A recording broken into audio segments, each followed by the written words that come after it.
Hey, I'm Liz. I have been coming to this magnificent area for 63 years, and myself as an adult, a little bit less than that, but I would think in my mind Lakes Basin, the Gray Eagle area, Sardine Lake, this entire basin is one of the most beautiful close places you can go to. It's natural, the hiking's phenomenal, they've got fishing, it's peaceful, the granite is magnificent. It's just fantastic, and I've come here, and I come here every year because I come here and it holds a piece of my heart. We want to take you to a place that feels like pure Sierra magic. Sardine Lake, reflecting the majestic image of the Sierra Buttes. From rustic cabins and quiet campgrounds to hikes that climb above the lake and rowboats that drift across it. This is a spot where time slows down and the views do all the talking. Stick with us and you'll see why Sardine Lake is one of the Sierra's timeless treasures.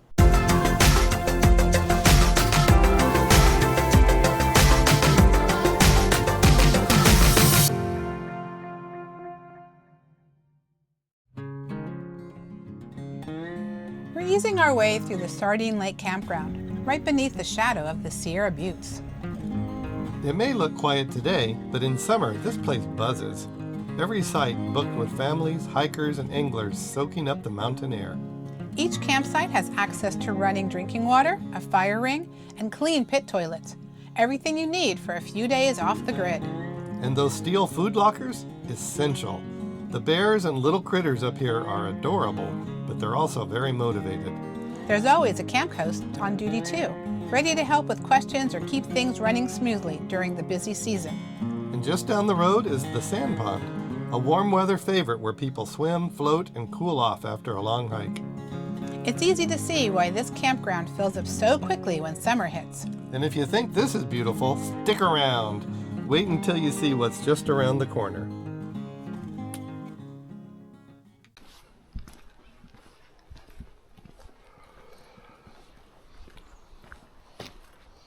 Okay, here we go. We're going to take the trail up toward Upper Sardine Lake. We don't know if we're going to make it all the way up, but at the very least, we want to get some views of Sardine Lake from above.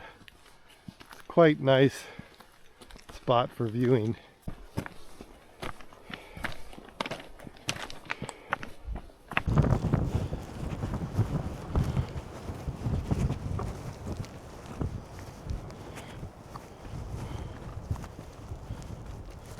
Honey, while we're Yeah. looking at the lake, where is Upper Sardine as it relates to the lake here?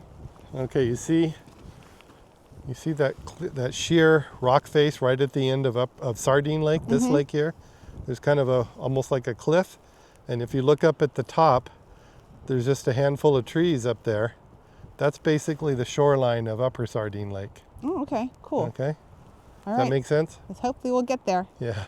Oh, we'll make it. Well, if we want to go that far in the rain and the cold. And we'll see.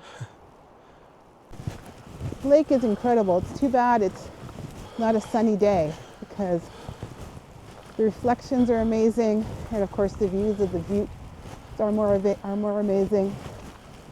And there's nobody out rowing today.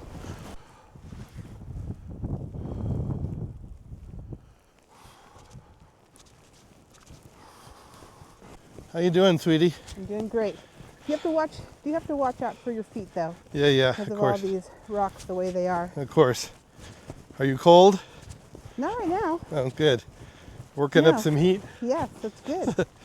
It's not No, raining. it's Stopped not ra- raining. That's good. I know. No, I'm happy to be out here taking a hike. Good. It's one of my favorite things to do out here. How's it going, honey? It's going good, sweetie. This is really the best time of year to come. I know most people wouldn't agree. Most people come in the summer, but we come here, we miss the crowds.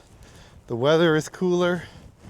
We get to see a different side of nature, and I think it's really amazing. Quite delightful, I would say. Oh, look at the blue. There's some blue in the sky. Yeah, I told you. gorgeous. If you don't like the weather, wait 10 minutes and it'll change. That's for sure in the mountains. We almost didn't do this hike because it was pouring rain a couple of moments ago. And it might be again in a few minutes, but we'll just have to see how it goes. So I was just saying about how this is a great time of year to be here, even though it's a little chilly. But I'm just noticing, gosh, the colors of the buttes are just so much more vivid this time of year. When you're here in the heat of summer and the blazing sun, I think the colors get a bit bleached out and washed out in the bright sun. But right now with the cloud cover, I think it's really spectacular. I'm very impressed. Yeah, it's incredible. It's wonderful. I'm really enjoying that. So I just wanted to do a little 360 so you could kind of see everything that's around us. This hill in front of us, by the way, covered with manzanita, is what's called a moraine. If you have any interest in geology, it's a big hill that's plowed up by the glacier that slid off of the Sierra Buttes at one time eons ago and pushed all the gravel off to one side.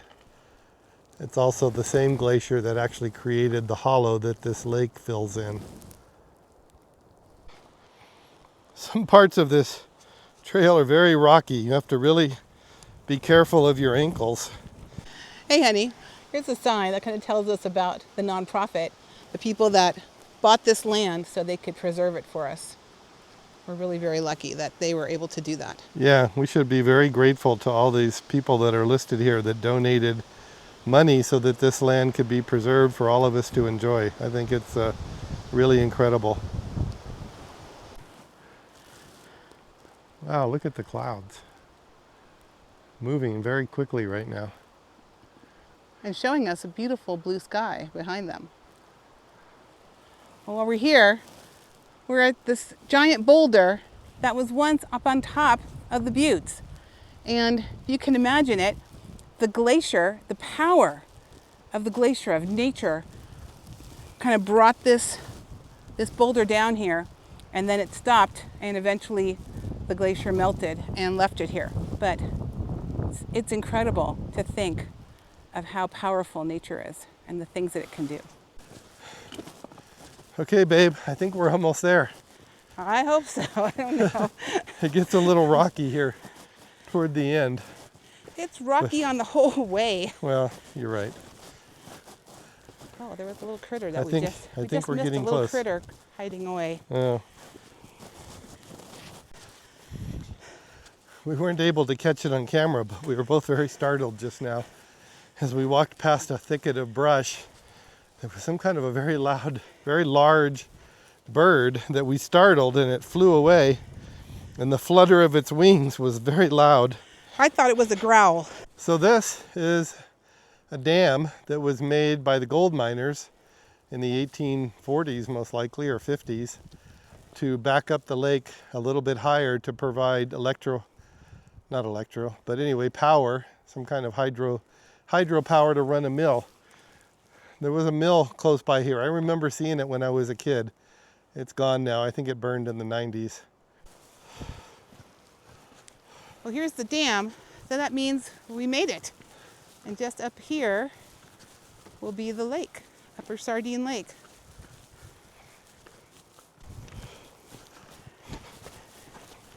Well, we were saying Lower Sardine Lake looked like it was very full, but Upper Sardine Lake does not look so good. Looks like it doesn't have that much water in it. This small pond that you see here is left over from the old gold mining days. This was part of the operation. As I said before, I remember there being a large structure, I think right over there, when I was a child. It's part of the Young America mine, but it burned down. Even under gray skies, Sardine Lake has its own kind of magic, the sort that only appears on rainy mountain days. The clouds soften everything. The trees, the shoreline, even the face of the buttes. The whole landscape is wrapped in quiet. On sunny summer days, the lower lake is usually alive with boats, fishermen, and families along the shore. But on a stormy morning like this, it slips into a rare stillness, almost like it's taking a breath before summer comes back. From above, the deeper colors really stand out. Darker greens, moodier blues, and the reflections that only appear when the light is soft. And just over the ridge, Upper Sardine Lake rests in its own pocket of calm, quieter, even in peak season. It's always been the more peaceful of the two.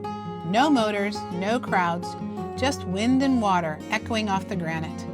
And today, the rain brings out details you don't notice in summer. Wet rock faces, darkened forest floors, and that misty ancient feeling in the air. These lakes were carved by ice and weather, and they wear the changing conditions beautifully. Sunny or stormy, the basin has a way of reminding you why people keep returning to this place. And just below these lakes, sheltered among the trees, Is a place that's been welcoming travelers to this basin for generations. let's take you down to the Sardine Lake Lodge. Located just below the lakes, the Sardine Lake Lodge blends into the trees like it's been part of this hillside for generations. From the outside, it feels rustic and timeless. Weathered wood, stone steps, and that quiet Sierra charm you can't manufacture. Step inside and you'll find the heart of the place.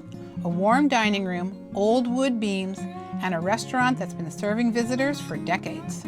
They even keep a few essentials on hand: fishing gear, souvenirs, small things you tend to forget when you're this deep in the mountains.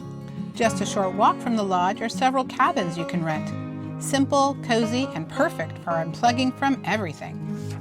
They're the kind of places where evenings are slow, mornings are crisp, and you fall asleep to absolute silence. Down at the water's edge is the Marina, where rowboats and electric motorboats line the dock in the summer. It's one of the best ways to see the lake up close, drifting beneath the buttes with nothing but the sound of water against the hull. At the end of the marina is a little gazebo that becomes a bar on warm evenings. People gather there before dinner, swapping stories and watching the light move across the lake until the dinner bell rings from the lodge. It's all part of the charm. Understated, welcoming, and unmistakably Sierra. A place that stays with you long after you've packed up and headed down the mountain. We had hoped to end our day out on the water, rowing across Sardine Lake. But the wind and Whitecaps had other plans. Sometimes the Sierra reminds you who's in charge. Even without the boat ride, it's still a beautiful place, storms and all. And honestly, days like this have their own kind of charm. Unpredictable, wild, and unforgettable. So we'll save the boat for next time. And wrap up our adventure right here by the lake. I'm super happy that we got a chance to take a hike to Upper Sardine Lake, but I'm disappointed that we didn't get a chance to take a boat out on the lake. Being rowed in the boat by Andy is one of the highlights of coming out here. And it's literally one of my favorite things to do in this lifetime.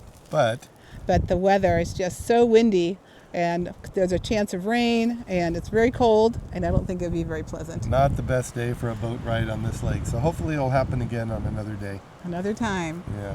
But adventure is out there. And we're taking you along for the ride. Click on our logo so you can subscribe. And one of the videos right here for your next adventure.